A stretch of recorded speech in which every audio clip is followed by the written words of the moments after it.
ईश्वरंकर वाक्य कौन कहूची टिके ध्यान शुणिबा मोर प्रिय एवं भाई एवं भौणी माने तो ध्यान शुणु पवित्र आत्मिक विषय रे किछि आम माने जानिया पई चेष्टा करिबा। तो वाक्य मान कौन को आसन टिके पढ़िबा। एफिसियो 4 रो तार 30 पद रे लिखा जाए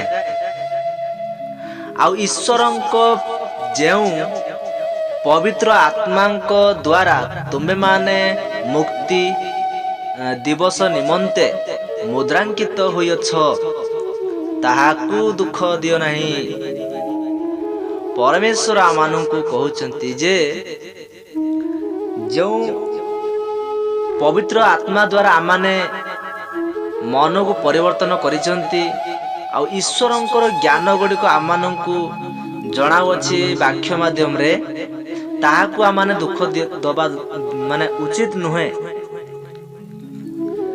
कारण आमे माने जेते बेले बाप्तिस्म नै अछंती सेतिके बेले आमे माने जगत पाई मरि सारिचंती।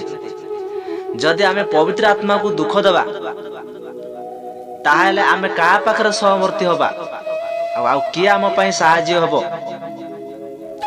तो सेति पाई जगत रो आमे माने मरि सारिचंती केबेठो बाप्तिस्म हेला ठारू।